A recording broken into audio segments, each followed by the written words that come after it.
భవిష్యత్తు గురించి ఇంగ్లీష్లో మాట్లాడాలంటే అమ్మో కొంచెం కష్టంగా అనిపిస్తూ ఉంటుంది కదండి.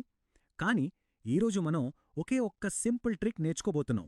ఇదొక్కటి నేర్చుకుంటే చాలు, ఇక ఫ్యూచర్ గురించి భలే ఈజీగా మంచి కాన్ఫిడెన్స్తో మాట్లాడేస్తారు. సరేనా? మరింకెందుకు లేట్, క్లాస్ మొదలు పెట్టేద్దామా? ఈరోజు మన క్లాస్ ప్లాన్ ఏంటో ఒకసారి చూద్దాం.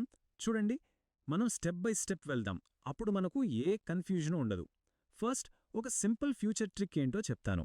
ఆ తర్వాత దాని వెనకున్న ఆ ఒకే ఒక్క రూల్ గురించి తెలుసుకుందాం. మరి దాన్ని ఎలా వాడాలి, ప్రశ్నలు ఎలా అడగాలి, నెగిటివ్స్ ఎలా చెప్పాలి, ఇవన్నీ చూద్దాం. అండ్ మనం చేసే ఒక చిన్న తప్పు గురించి కూడా మాట్లాడుకుందాం. ఫైనల్గా మీ వంతు, మీతోనే ప్రాక్టీస్ చేయిస్తాను. అప్పుడు మీకు ఇంకా బాగా అర్థమవుతుంది. ఏమంటారు? ప్లాన్ బావుంది కదా? రైట్, ఇక మన ఫస్ట్ టాపిక్లోకి వెళ్ళిపోతాం. అదే ఒక సింపుల్ ఫ్యూచర్ ట్రిక్. అసలు దీనివల్ల ఉపయోగం ఏంటంటే, రేపటి గురించి ఈరోజే ఈజీగా ఎలా మాట్లాడాలి అనేది మనకు తెలిసిపోతుంది. ఒక్కసారి ఆలోచించండి, మనలో చాలామందికి మనసులో కొన్ని మాటలుంటాయి. వాటిని ఇంగ్లీష్లో ఎలా చెప్పాలో అర్థం కాదు, అవునా కాదా? ముఖ్యంగా ఫ్యూచర్ గురించి చెప్పాలనుకున్నప్పుడు. ఉదాహరణకి ఇప్పుడు కొన్ని సెంటెన్సెస్ చూపిస్తాను, వాటిలాంటివి. అవేంటో ఒకసారి చూద్దామా? ఇప్పుడు ఈ సెంటెన్సెస్ ఒకసారి చూడండి. రేపు నాకు టైం ఉంటుంది, నాకొక మీటింగ్ ఉంటుంది, మనకొక ఛాన్స్ ఉంటుంది, నాకొక ఐడియా ఉంటుంది. ఇవన్నీ మనం రోజూ అనుకునే మాటలే కదా.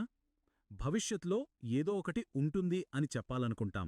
మరి వీటిని ఇంత సింపుల్గా ఇంగ్లీష్లో ఎలా చెప్పాలి చూద్దాం రండి. దానికి సొల్యూషన్ చాలా అంటే చాలా సింపుల్. అదేంటంటే విల్ హ్యావ్ దీని తర్వాత ఒక నౌన్ పెట్టాలి. అంతే, సింపుల్గా విల్ హ్యావ్ ప్లస్ నౌన్. ఈ చిన్న ట్రిక్తో మనమిందాక అనుకున్న మాటలన్నీ ఇట్టే చెప్పేయచ్చు. ఇక్కడ నౌన్ అంటే కన్ఫ్యూజ్ అవ్వకండి. సింపుల్గా ఒక వస్తువు పేరు అంటే కార్, ఫోన్ లాంటిది, లేదా ఒక విషయం అంటే టైం, ప్లాన్ లాంటిది, అంతే. స్ట్రక్చర్ చూడండి. ఫస్ట్ సబ్జెక్ట్ రావాలి, దాని తర్వాత విల్ హ్యావ్, ఆ తర్వాత ఒక నౌన్. ఇక్కడ సబ్జెక్ట్ అంటే ఎవరు? నేనైనా, మీరైనా, మనమైనా, I, you, we, they, he, she, ఇలా ఎవ్వరి గురించి చెప్పినా వాళ్ళందరికీ విల్ హ్యావ్ మాత్రమే వాడతాం. దీని సింపుల్ మీనింగ్ ఏంటంటే ఫ్యూచర్లో ఏదైనా ఉంటుంది అని చెప్పడం. అయితే ఇక్కడ మీరు గుర్తుపెట్టుకోవాల్సిన మోస్ట్ ఇంపార్టెంట్ పాయింట్ ఒకటుంది. అదేంటంటే ఈ సెంటెన్స్లో యాక్షన్ అంటే పని అస్సలు ఉండదు. ఇది చాలా ముఖ్యం. ఫస్ట్ ఎగ్జాంపుల్ చూడండి. I will have time. దీని అర్థమేంటి? నాకు టైం ఉంటుంది. చూడండి, ఐ అనేది సబ్జెక్ట్, దాని తర్వాత విల్ హ్యావ్, ఆ తర్వాత టైం అనేది నౌన్. ఎంత సింపుల్గా ఉందో చూసారా? సరే, ఇంకో ఎగ్జాంపుల్ చూద్దాం. She will have a meeting అంటే ఆమెకు ఒక మీటింగ్ ఉంటుంది. ఇక్కడ గమనించండి, సబ్జెక్ట్ షీ అని మారినా మనం వాడింది మాత్రం విల్ హ్యావే. రూల్ అస్సలు మారలేదు. అందుకే ఇది చాలా ఈజీ. ఫైనల్గా ఇంకోటి, we will have a plan అంటే మన దగ్గర ఒక ప్లాన్ ఉంటుంది. ఇక్కడ కూడా సేమ్, సబ్జెక్ట్ ఏదైనా సరే రూల్ మాత్రం ఒక్కటే, subject plus will have plus noun. ఇప్పటికి మీకొక మంచి క్లారిటీ, కాన్ఫిడెన్స్ వచ్చి ఉంటుందని అనుకుంటున్నాను. రూల్ అయితే అర్థమైపోయింది. కానీ అసలు విషయం ఏంటంటే దీన్ని మనం రోజూ మాట్లాడే మాటల్లో రియల్ లైఫ్లో ఎలా వాడాలి? మనం అనుకున్న దానికంటే చాలా ఎక్కువ సిచ్యువేషన్స్లో ఇది మనకు హెల్ప్ అవుతుంది. అవేంటో ఇప్పుడు చూసేద్దాం. ఫస్ట్ యూజ్ ఫ్యూచర్లో టైం గురించి, పని గురించి లేదా మీటింగ్స్ గురించి చెప్పడానికి. చూడండి, I will have time tomorrow. She will have an interview next week. We will have a meeting at 10 AM. చూశారుగా, మన షెడ్యూల్స్ గురించి చెప్పటానికి ఇది ఎంత పర్ఫెక్ట్గా సూట్ అవుతుందో.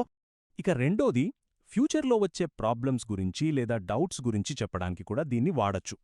ఉదాహరణకు, I will have a problem if I am late అంటే నేను లేట్ అయితే నాకు ప్రాబ్లం ఉంటుంది అని. లేదా he will have an issue with timing. So కేవలం మంచి విషయాలే కాదు, ఇలాంటివి చెప్పడానికి దీన్ని వాడచ్చు. నెక్స్ట్ మూడోది, ఫ్యూచర్ ప్లాన్స్, ఐడియాస్ లేదా ఛాన్సెస్ గురించి చెప్పడానికి I will have a plan for tomorrow. We will have an idea soon. She will have a good chance. చాలా పాజిటివ్గా మనకు బాగా ఉపయోగపడే సెంటెన్సెస్ కదా ఇవి. ఇక నాలుగోది, ఇది చాలా కామన్గా వాడేది, ఫ్యూచర్లో మన దగ్గర ఉండబోయే వస్తువుల గురించి చెప్పడానికి. ఉదాహరణకి, I will have a new phone next year. He will have a car one day. They will have money later. ఇలా భవిష్యత్తులో మనకు వచ్చే వాటి గురించి చెప్పొచ్చు. ఇప్పటిదాకా మనం పాజిటివ్ సెంటెన్సెస్ ఎలా చెప్పాలో చూశాం, కరెక్టేనా? ఇప్పుడు మన కాన్వర్జేషన్ని ఇంకా పవర్ఫుల్గా మార్చుకోవాలి అంటే నెగటివ్స్ ఎలా చెప్పాలి, క్వశ్చన్స్ ఎలా అడగాలి, ఇవి కూడా నేర్చుకుందాం. ఇది కూడా చాలా సింపుల్. నెగటివ్ సెంటెన్సెస్ చేయడమైతే మరీ సింపుల్ అండి. ఫస్ట్ సబ్జెక్ట్ పెట్టండి, దాని తర్వాత విల్ నాట్ హ్యావ్. మాట్లాడేటప్పుడు ఫాస్ట్గా వోంట్ హ్యావ్ అని కూడా అంటారు. ఆ తర్వాత నౌన్. అంతే. ఎగ్జాంపుల్ చూడండి. I will not have time today అంటే ఈ రోజు నాకు టైం ఉండదు. సింపుల్గా విల్ హ్యావ్ మధ్యలో నాట్ పెట్టేస్తే సరిపోతుంది. ఇప్పుడు క్వశ్చన్స్ ఎలా అడగాలో చూద్దాం. ఇది కూడా ఈజీనే, కాకపోతే వర్డ్స్ ఆర్డర్ కొంచెం మారుతుంది అంతే. క్వశ్చన్ని ఎప్పుడూ విల్తో స్టార్ట్ చేయాలి, దాని తర్వాత సబ్జెక్ట్, ఆ తర్వాత హ్యావ్, ఇంకా నౌన్. ఉదాహరణకి will you have time tomorrow అని అడగాలి. దీనికి అర్థం రేపు మీకు టైం ఉంటుందా అని. ఇంకో example, will they have a plan? Simple కదా. మనం ఏదైనా నేర్చుకునేటప్పుడు కొన్ని చిన్న చిన్న తప్పులు చేయడం చాలా కామన్. అది నార్మల్. ఇప్పుడు మనం విల్ హ్యావ్ వాడేటప్పుడు చాలామంది చేసే ఒక కామన్ మిస్టేక్ ఏంటో తెలుసుకుందాం. ఇది మనకు తెలిస్తే మనం ఆ తప్పు చేయకుండా జాగ్రత్త పడొచ్చు. ఇక్కడ జాగ్రత్తగా వినండి. చాలామంది చేసే మిస్టేక్ ఇదే. I will have go to office అని అంటారు. ఇది తప్పు. ఎందుకంటే గో అనేది ఒక పని, ఒక యాక్షన్, ఒక వర్బ్. మనం ఫస్ట్ నుంచి ఏం చెప్పుకుంటున్నాం? విల్ హ్యావ్ తర్వాత ఒక నౌన్ అంటే ఒక వస్తువు లేదా విషయం మాత్రమే రావాలి, యాక్షన్ రాకూడదు. మరి ఆఫీస్కి వెళ్తాను అని చెప్పాలంటే ఎలా? చాలా simple. I will go to office అంతే. యాక్షన్ ఉన్నప్పుడు హ్యావ్ వాడకూడదు.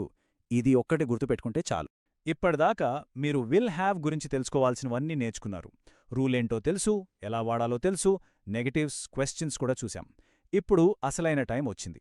ఇప్పుడు మీ వంతు. నాలెడ్జ్ అయితే వచ్చింది, కానీ దాన్ని వాడితేనే, ప్రాక్టీస్ చేస్తేనే మనకు కాన్ఫిడెన్స్ అనేది వస్తుంది. ప్రాక్టీస్లోకి వెళ్లే ముందు ఒక్కసారి క్విక్గా రివిజన్ చేద్దాం. మెయిన్ పాయింట్స్ ఏంటి? ఫ్యూచర్లో ఏదైనా ఉంటుంది అని చెప్పాలంటే విల్ హ్యావ్ ప్లస్ నౌన్ వాడాలి.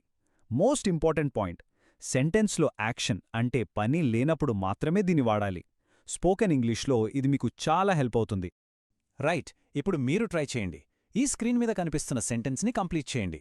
టుమారో ఐ విల్ హ్యావ్, ఆ బ్లాంక్లో మీకు నచ్చిన నౌన్ పెట్టొచ్చు. ఉదాహరణకి a meeting, a party, an exam, some free time, ఏదైనా పెట్టొచ్చు.